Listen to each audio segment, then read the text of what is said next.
ప్రభునందు ప్రియులకు యేసుక్రీస్తు నామములో శుభములు తెలియచేయుచున్నాం. ఈ దినము హెబ్రోన్ క్యాలెండర్ వాగ్దానము. మధ్యాహ్నమును వలె నీ నిర్దోషత్వమును వెల్లడిపరచును.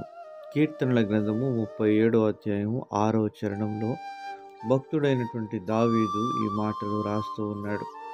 చెడ్డవారిని చూచి వ్యసనపడకము, దుష్కార్యములు చేయువారిని చూచి మత్సరపడకము అని మాట్లాడుతూ యెహోవా యందు నమ్మిక ఉంచి మేలు చేయము, దేశమందు నివసించి సత్యం అనుసరించమని మాట్లాడుతూ ఉంటున్నాడు. అలాగన చేసినప్పుడు నీ హృదయవాంఛలను దేవుడు తీర్చి నీ యొక్క వెలుగు మధ్యాహ్నము వాళ్ళ నిర్దోషత్వమును వెల్లడిపరుస్తాడని దేవుడు సెలవిస్తున్నాడు.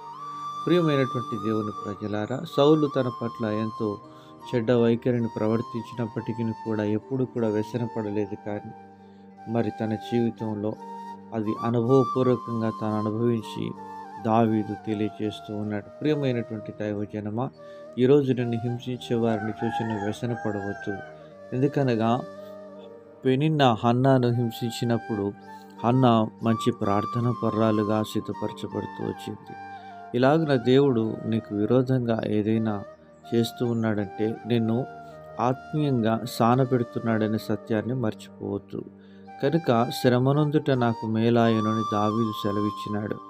అలాగన హన్నా జీవితంలో ఒక ప్రార్థన పర్రాలను దేవుడు బయటికి తీసుకుని రావడానికి మన యొక్క ఆత్మీయ జీవితంలో దేవుని వాక్యం మనల్ని ఎప్పటికప్పుడు సరిచేసేదిగా ఉంటుంది. యోబు అంటున్నాడు, యోబు గ్రంథం 11:14లో, పాపము నీ చేతిలో నుండుట చూచి నీవు దాన్ని విడిచిన ఎడల, నీ గుడారములలో నుండి దుర్మార్గతను నీవు కొట్టివేసిన ఎడల నిశ్చయముగా నిర్దోషివై సంతోషించదవు అంటున్నాడు. 17వ వచనంలో, అప్పుడు నీ బ్రతుకు మధ్యాహ్న కాల తేజస్సు కంటే అధికముగా ప్రకాశించి చీకటి కమ్మినను అది అరుణోదయం వలె కాంతిగా నుండును అని దైవజనుడు మాట్లాడుతున్నాడు. ప్రియమైనటువంటి దైవజనమా, ఇలాగున దేవుని వాక్యం మనల్ని ఎప్పటికప్పుడు సరిచేస్తూ ఉంటున్నది.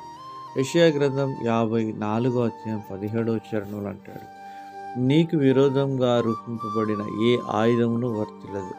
న్యాయ విమర్శలో నీకు దోషారోపణ చేయు ప్రతి వానికి నీవు నేరస్థాపన చేసేదవు.